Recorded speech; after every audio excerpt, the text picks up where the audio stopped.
Once I read this book, I was intrigued, and we got to talking, and I wanted to get them here during pageant weekend. And so what I'm going to do is I'm going to stop talking, and thank you again for all coming, and I'm going to turn it over to Mike. Thank you, Yvonne, and Stockade Museum for having us here to share about our book, We Found the Lost Sand Creek Site. My name is Mike Bowen. My parents are Chuck and Sheri Bowen, and we all live in Lamar, Colorado. And we're going to share a little bit today, and I'll be presenting about their Sand Creek site discovery and our book. We're here in Medicine Lodge, and we're grateful to be here today. We actually have several connections to Medicine Lodge through family and through other acquaintances. Many of you may have known or probably remember Charlie Little Coyote here in Medicine Lodge. My mom and dad knew him, Charlie, well. They got to know him through their Sand Creek discovery. So if you are friends of him, we're glad you're here today. We're going to talk a little bit about him here in just a few minutes. I don't know if there might even be any descendants of William and Hannah Mills here today. There's a relation there as well. With William and Hannah Mills, they came to Lake City, and they had a log cabin that they had there, and they owned in the late 1870s and lived there for a long time. Some of you may have been familiar with, there's another guy who was from Sharon, Kansas, but his name was Albert S. Rule. You may have ever heard of the Golden Rule gas stations. This was going back a ways. This has probably been like the 1940s into the late 1940s. Albert S. Rule is connected to us through the Bowen family ranch on Sand Creek in southeast Colorado, where we are from. And we'll talk a little bit about the Mills. If you're related to them or have any connection to them, let us know. We're glad we have some cousins and relatives with us here today. And Karen and Kim and Greg are here today. We're grateful for their being able to come to our program. And if I've missed anybody, let us know. We're grateful for our great crowd today. So I'm just going to kind of get going in the program. And here is a photo of the Mills log cabins over by Lake City.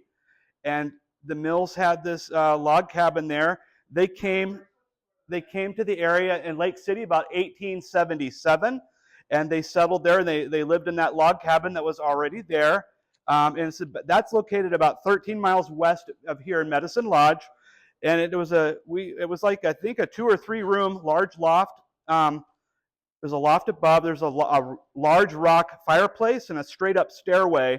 In fact, Dad has photos. He went to that location in the 70s and has photos of that. We believe we know where that's located. And if you're familiar with William and Hannah Mills, William Cloud Mills was his name. He and Nick Sherlock, they actually built an opera house here in Medicine Lodge in 1885. So I don't know if you've ever heard about that opera house. If you have any information about that, we would sure like to know more information about it. Please come and talk to us after our program today. And William and Hannah Mills, they had a daughter. Her name was Elizabeth Mills, born in 1864. She was one of 11 children. And in 1880, they were living near Lake City by Medicine Lodge. And in 1886, she got married. And this is where our connection comes in. This would be it'd be my great-great-grandfather, Dad's great-granddad, Charles Butler Bowen. When he was about 14, he moved to the Missouri area with, you may have heard of P.B. Cole. I don't know if anyone's familiar with P.B. Cole, but they came to this area, and they went to Missouri and came here about 1881. He was in Medicine Lodge with the Cole family. And they had a daughter. P.B. Cole had a daughter named Mamie Cole Grigsby. She was actually part of the Peace Treaty pageant. She actually led the pageant one year, many years ago. And she was the daughter of P.B. Cole. And Elizabeth ended up meeting Charles. Charles operated a store in Mangona, and the two of them became acquainted. They met at that store in Mangona, and he actually later purchased the store. And that's about 5 miles east of the Mills log cabin. And they ended up actually getting married in 1886. So Elizabeth and Charles got married. And then not too many years after, they actually ended up moving to Texas to start a ranch there in Texas. And through a distant relation, there's actually another relation through the Mills family with a man named C.V. Mills. If you're from the southeast Colorado area, you may have heard of C.V. Mills. He was a newspaper man. And so Dad is a second cousin twice removed to C.V. Mills, and C.V. was a distant cousin to Elizabeth. And so Dad's grandpa was Claude Bowen. He was a brother to Paul, and Paul was married to Edna Bucell. Edna was the daughter of Dick Bucell. He was one of 100 buffalo soldiers that were, buffalo hunters, I mean, that was here at the peace treaty here in Medicine Lodge. And so we have a connection that way there too. And another connection, and we're going to talk a little bit, is we're connected to Chief Charlie Little Coyote. And he personified really the peace treaty pageant for many years. I'm sure you're very familiar with Charlie. He was a very nice man. We really liked him. And we have a piece here from the book. This is Charlie, and you can see he's got a group of friends there with him. This is out at the Lost Sand Creek site. And Charlie went out there, and Mom and Dad showed him where they found artifacts. They showed him artifacts, things that they found, and they were able to meet with him, take a photo. And we have this from our book. Chief Charlie Little Coyote of the Splinter Group from Medicine Lodge, Kansas, wanted to have a ceremony at the site. He personified the Medicine Lodge Peace Treaty pageant for many years. Chief Little Coyote served as a Marine in World War II and the Korean War. When we arrived at our ranch for the ceremony, he said they were going to do a sagebrush blessing. Oh, I don't know, Chuck said. I go to your church sometimes. You can go to mine, Chief Little Coyote said. Chuck and I sat on our knees while he put small pieces of sagebrush in a cast iron pot and lit it to make smoke. He pulled the smoke over us and said, "This is a blessing to protect you from harm and to bless you financially," which I thought was okay. No physical harm has come to us. And that's from Sheri Bowen, my mom, and her chapter of our book from We Found the Lost Sand Creek site, talking about her memories of Chief Charlie Little Coyote. So that story, you can find that in our book. So make sure you get a copy of our book on the way out, and we will gladly also sign it for you. And in fact, the place where they took Chief Charlie Little Coyote out to on the ranch at the Lost Sand Creek site is in fact where we believe to be the location Black Kettle himself camped. And this is based on eyewitness accounts and physical evidence. There's one thing we know from physical evidence is that all of the activity at Sand Creek actually was not in a clustered area like a lot of people have been told. It was actually spread out over several miles and in multiple directions. There's battle artifacts proving this, that the Sand Creek event went on for several miles. And one thing we've learned through research from Sand Creek, when they talk about the village, because the Indians fled the village, and there was very little fighting or battle artifacts found in the village. Dad found lots of teepee sites. We're talking about like kettle fragments, their metal eating utensils, things that you would find at a teepee site. He found multiple teepee sites, but there was very little action in the village. But except for one spot, there was one teepee spot where there were lots of bullets, and there was a lot more action. Because we've read through eyewitness accounts that said that the Indians that did not flee the village, most of those took refuge at Black Kettle's teepee. And so there was more firing there at that teepee than other places in the village. And so based on physical evidence and eyewitness accounts, that's over really close to where they believe Black Kettle actually was camped in his own teepee. And so we have that connection to Chief Charlie Little Coyote through Medicine Lodge. And in fact, that connection went even a little bit further.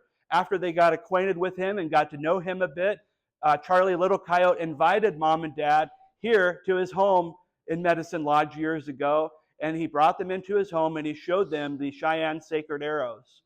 And so they don't have photos of those, but and I believe he didn't want photos taken of those, is my memory. But they were able to go and see those sacred arrows, and he talked to them about them. And they were able to get really acquainted with Chief Charlie Little Coyote. And there's another photo there of the sagebrush blessing that they did at the Lost Sand Creek site. So I'll just leave that up for a little bit as I kind of continue on with our program. And so one of the things that's important is I to kind of understand what the lost Sand Creek site is, I think we need to just spend a few minutes just talking about what we're traditionally told about Sand Creek. And that Sand Creek event was November 29, 1864, and it's a lot of people here today, they hear the Sand Creek massacre, but in 1864, the newspapers and the settlers of Colorado Territory actually celebrated it as a battle. That massacre moniker came a little bit later through the newspapers back east. But what we're told about Sand Creek is that the Indians were camped below the bluff. They could not see approaching soldiers. There were no warriors in the camp. They were all off hunting. The Indians were only women, children, and elderly. They were all defenseless, and that the Indians were all unarmed. How much of this is true? So we're going to delve a little bit into that this morning. And so there is a photo of our book there for you to see. And this is important to note here because the National Park Service is well aware of Mom and Dad's Sand Creek site discovery. They're well aware that they found over 4,000 artifacts. We have a book, we have a blog, they were in their home, they've showed them artifacts. In fact, this photo shows, this was my late Uncle Scott Bowen on the end in the front. Behind Scott is Butch Kelly. He's our Cavalry Wars reenactor friend. Mom is next to Scott, Sheri Bowen, my dad Chuck, and then on the end is Alexa Roberts. At the time, she was the National Park Service Sand Creek Site Superintendent. They were well aware of the discovery, and in fact, on multiple discussions and in conversations, Mom and Dad were promised credit for their discovery of actually finding the real Sand Creek site. That was over 20 years ago. We're still waiting for that credit. So I think that's important that that's known, that they're well aware of this discovery. And so I'm going to point out this map here real quick. This is commonly referred to as the George Bent map. George Bent was at Sand Creek. He was a dog soldier, also called a warrior, and he lived in Black Kettle's village there, and he served as was a warrior there. And so this is a map that is, some have said, was made by George Bent. But we've learned through discovery and through research, there are letters that George Bent wrote to historians, and there's one historian in particular. His name was George Hyde, and he was very interested in George Bent's Cheyenne life. George Bent was half Cheyenne. He was interested in his Cheyenne life and interested in his time at Sand Creek. And George Hyde was very interested in making maps about Sand Creek and wanting to learn where things were and where the different camps were at Sand Creek. So he would mail Bent maps, and Bent would fill in the details on those maps. And so in letters, George Bent would write back and say, I have finished the map for you. So this map that people think is made by George Bent is actually made by historian George Hyde, with some of the information filled in by George Bent. And in fact, George Bent got most of that information many years after Sand Creek, while he worked as he worked in the helping with the Indian Agency in Oklahoma. And so he would get information from the older Indians, because at Sand Creek, George Bent said that he and another group of Indians ran 2.5 miles from the top of the village. They ran 2.5 miles to a rifle pit. So he didn't see much of the action at Sand Creek. He spent much of that time in a rifle pit. But they filled in this map, and you can see there's blue pencil and there's black pencil, and the handwriting is different. It's two different sets of handwriting, and there's clear fold marks on this map. This map had been mailed back and forth, and so it's actually the George Hyde map. But another thing that's important to note here on this map is this bend. So everyone got this bend idea, that the village was located at a bend that looks like this. So what had happened was that George Hyde, what he did was he copied the bend from the 1894 USGS topo map.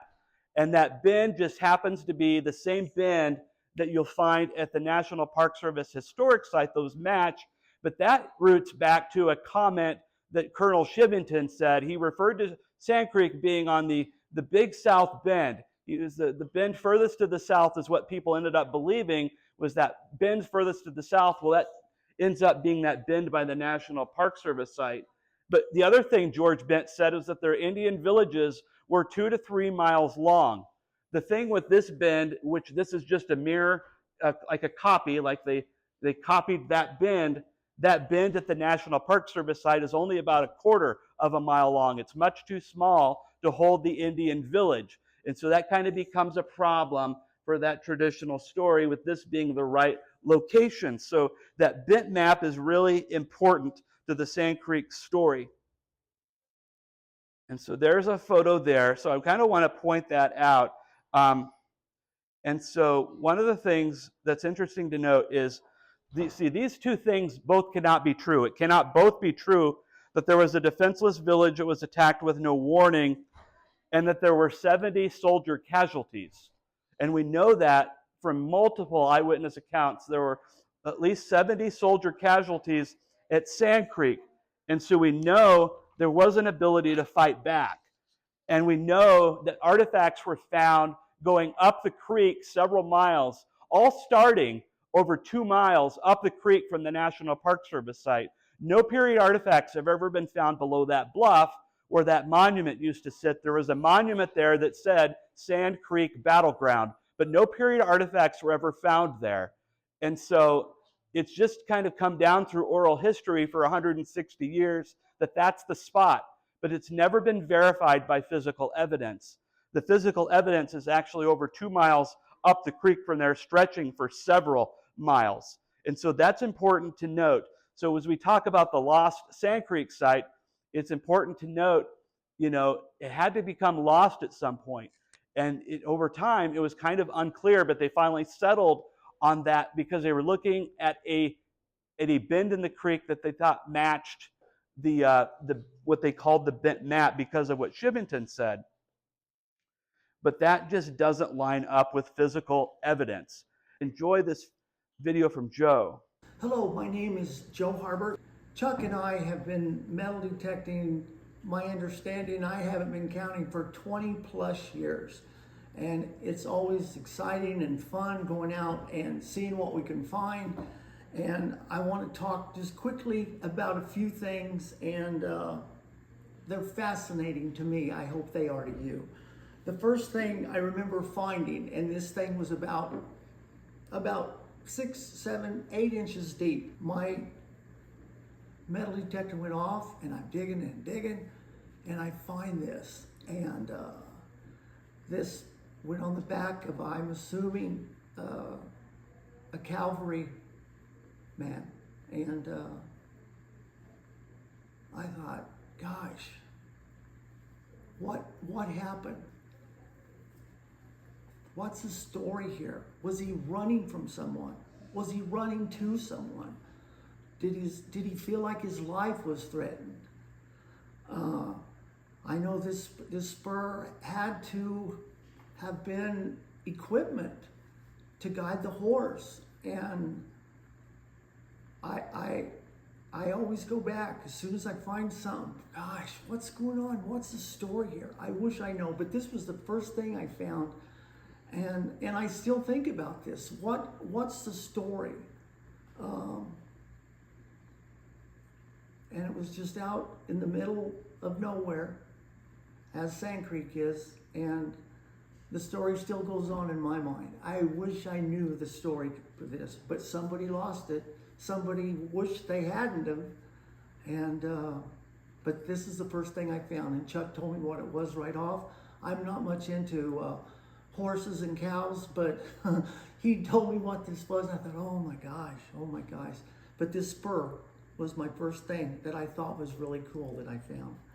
I would be riding with Chuck out to Sand Creek, and I noticed on his dash of his pickup, there was this very heavy piece of metal. Chuck showed me this. It was on the dash of his truck, and wow, what on earth is this? I hope you can see it.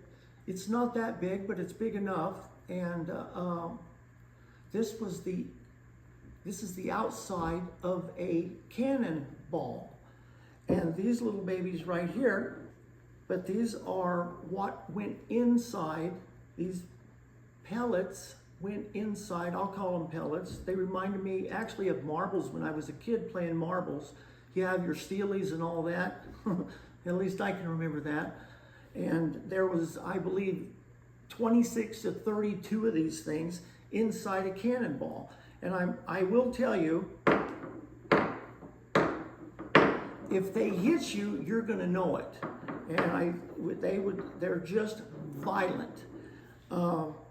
Chuck was telling me about this, and we found a bunch of these things. He also told me that the cannonball is usually set with a fuse. Well, it's not the kind you light and throw in a cannon and there it goes. This was actually part of the fuse right here. And this little baby screwed down inside the cannonball where it was all flush and you had a nice round ball. This stuff is violent, and this will hurt people and kill people. And again, all these things have a story. And we pulled up and Chuck said, "See that green post out there?" Yeah. And I see it out there. It was about 100 yards out there. And I remember it was green. And Chuck said, "That's where I found this." And he said, "I found it pretty deep," he said, "maybe a foot or so." And I thought, oh my gosh. I wonder if I'm in that area, the kill zone, with these little balls coming at me, or this thing would hit me. Once again, my mind goes crazy. Well, when Chuck and I use our metal detectors and we scan a certain area, we put a flag down where we start, and we're usually side by side, and we just sweep all the way down. Once we went a certain distance, we put those flags down, and now we move over. I hope you can see this. We move over virtually the same area, put flags, and we go back only to the side of the original flags we put down. We're now over here, and we just go back and forth so we don't scan the same place over and over. So we did that, and my metal detector goes off. I dig and dig. Oh, for once in my life, I'm so happy. I know what I found. I don't have to call Chuck. I know what I found. And I found this. This, too, is the outside of a cannonball. And I was proud of myself because I found that. And I'm looking. It just hit me in the head. I'm looking, and where was Chuck's piece? And I'm guessing, but it's very close to a football field away. And Chuck came over, as he always does. He takes a picture of things. He GPS's it, and then he puts it in a little nail belt, and off we go again. So he plots everything. He takes a picture. He knows exactly the coordinates of every single thing he finds. So after a few hours, we go home, and I said, "Chuck, could I please see the piece that I found?" So he gets in his belt and he hands this to me. This is my piece right here. And I get the one on the dash,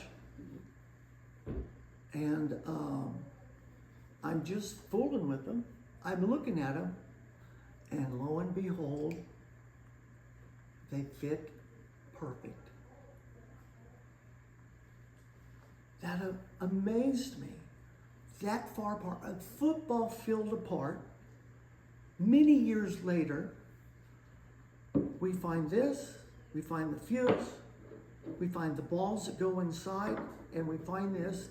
What are the odds that these things match perfectly?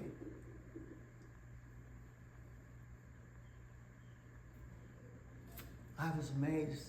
That's my brief time. I hope you enjoyed this a little bit. Sorry I couldn't make it. Check out the book. This is a plug for me. Forget Chuck for a minute. This is me. Chapter 10. Great reading. Thank you. Have a great day. You'll want to make sure you read chapter 10. You'll want to make sure you read a snake story. You have to read the snake story in chapter 10. It really is a pretty good read. So Joe keeps things lively when we go out to Sand Creek, and always gets really excited when we find something like a bullet. He always just gets really excited, and he wants to know the story. He wants to know what's going on. So as I mentioned a few minutes ago, that historic site that we talk about, there's a bluff there where we're historically told that's where the Indians were camped, but it's void of period artifacts. But that bluff is very important to the Sand Creek story, because according to eyewitnesses, especially a soldier named Irving Halbert, when they rode up to that bluff, to that ridge, across that ridge and onto that bluff, that's where they first saw the Indian village scattered off several miles in the distance. And that you go several miles up the creek from there, and then you're getting onto what's the Bowen family ranch. And it's all verified by physical evidence, where he says they saw the Indian village is where Mom and Dad found artifacts. Here's another map I want to point out real quick. This is the Bonsall map. Lieutenant Bonsall went out to Sand Creek just 4 years after Sand Creek, and his goal was to measure the distance of Black Kettle's village. So we went out in 1868, and he made this strip map that he measured from a place, when he measured this documented from a place called Three Forks. And he measures down 6 miles to his camp number 2.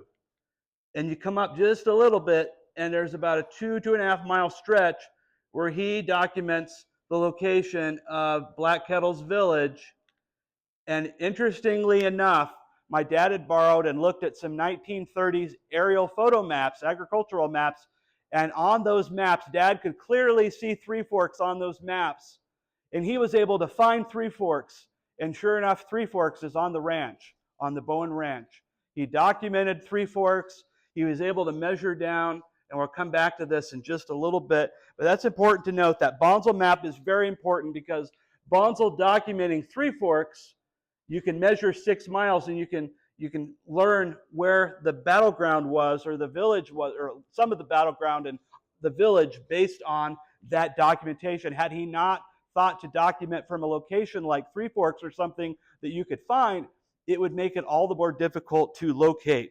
And so it's important to see and to understand that where the physical evidence is not where traditionally people are told it is. But we know from physical evidence, the artifacts, the thing is with the artifacts, they cannot lie.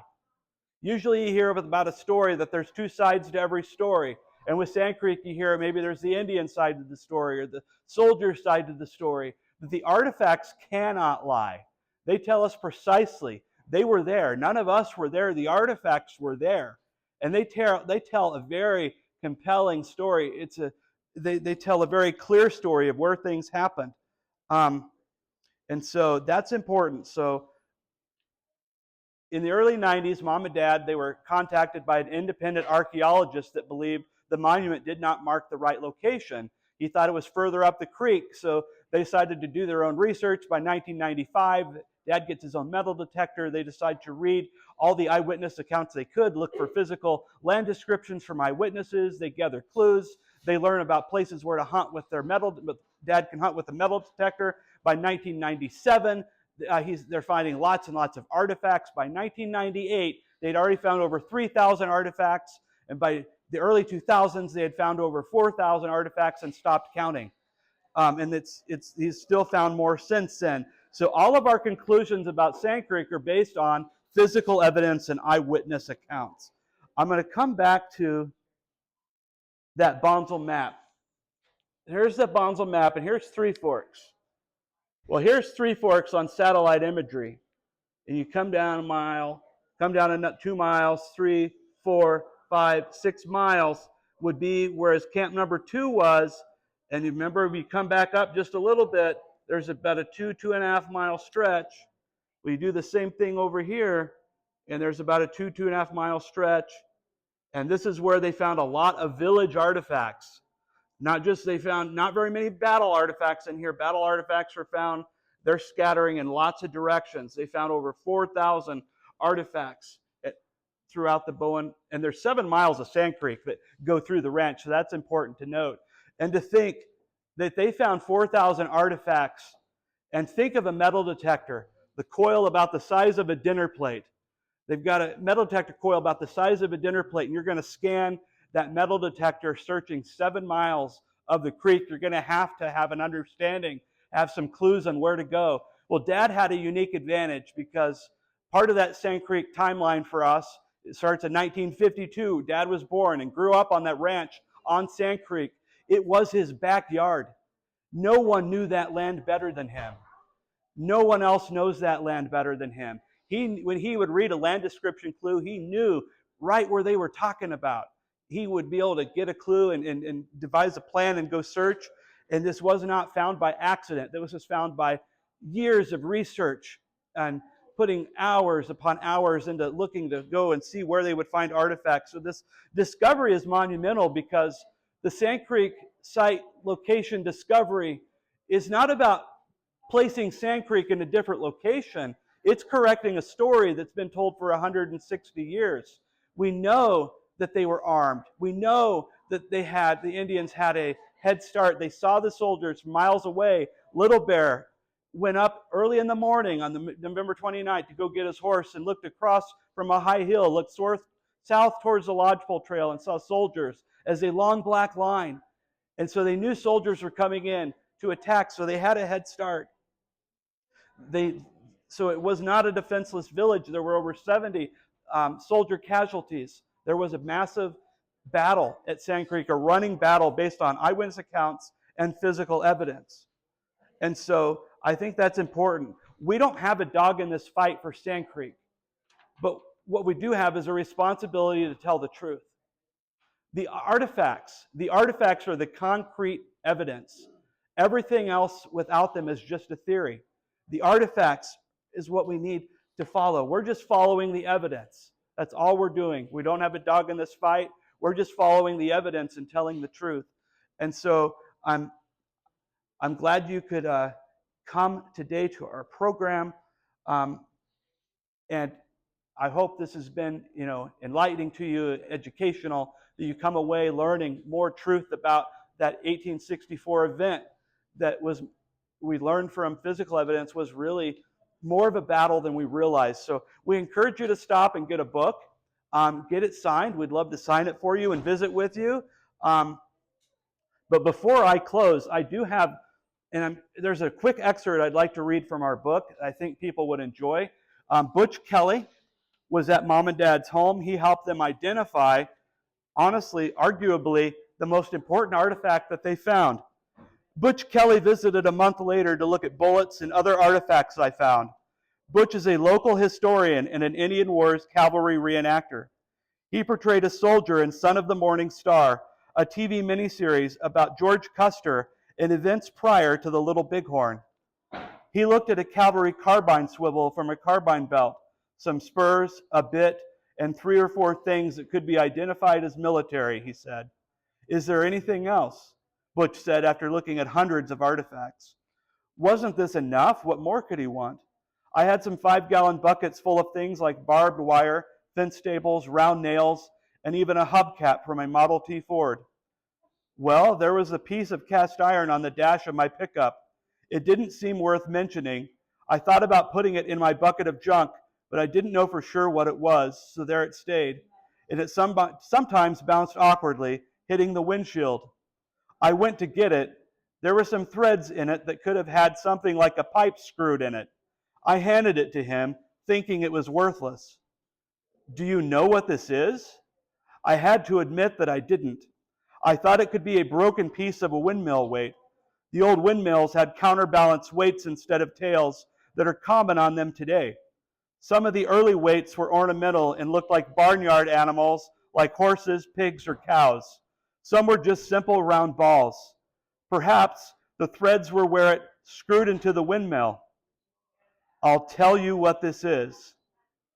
He straightened his shoulders and looked directly into my eyes. I was not prepared for what he would say next.